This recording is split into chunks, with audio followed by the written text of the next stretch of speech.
देवियों और स्वजनों, मैं आप सबको पर्यावरण संरक्षण की दिशा में किए जा रहे इस सराहनीय प्रयास के लिए शुभकामनाएं देती हूँ।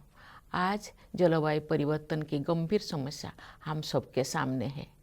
कुछ दिन पहले हीट वेव के विनाशकारी प्रभाव हमने देखे।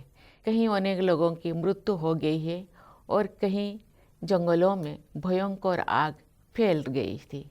इस चुनौती के हानिकारक प्रभाव देश और दुनिया में समाज, अर्थव्यवस्था, लोगों के स्वास्थ्य और पर्यावरण संबंधी सभी क्षेत्रों में दिखाई दे रही है।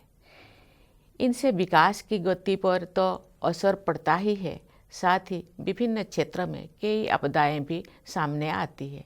इसलिए ये अति आवश्यक है कि सामूहिक प्रयासों के द्वारा ऐसे मजबूत और स्थायी समाधान खोजे जाए जो जलवायु परिवर्तन की चुनौती का सामना करने में सहायक हो।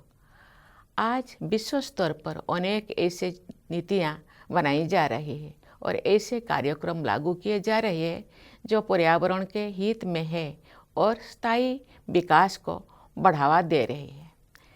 इस दिशा में अनेक प्रयास हो रही है, लेकिन हमें हर स्तर पर, हर क्षेत्र में अनेक कदम उठाने पड़ेंगे। इसी दिशा में एक महत्वपूर्ण प्रयास है पेड़ लगाना। पेड़ों के जरिए पृथ्वी सांस लेती है। पेड़ ऑक्सीजन प्रदान करके वायु के गुणवत्ता में सुधार करते हैं, पानी और मिट्टी का संरक्षण करते हैं और वन्य जीवन को भी आश्रय देते हैं।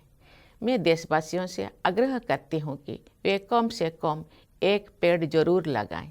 अगर देश के करोड़ों लोग पेड़ लगाएंगे तो पर्यावरण संरक्षण के लिए ये बहुत प्रभावी सिद्ध होगा।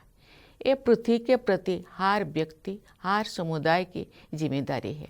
आइए हम सब कम से कम एक एक पेड़ अवश्य लगाएं और उनकी देखभाल करने की भी जिम्मेदारी लें।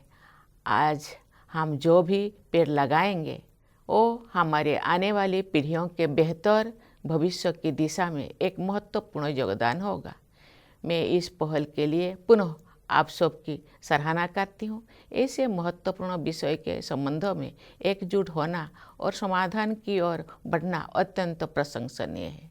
मुझे आशा है कि ऐसे प्रयास हमारे देश के सभी लोग, विशेषकर बच्चों और युवाओं को पर्यावरण संरक्षण के लिए प्रेरित करेंगे। मैं स्वस्थ, हरित और उज्जवल भविष्य के लिए आप सबको शुभकामनाएं देती हूँ। धन्यवाद। जय हिंद, जय भारत।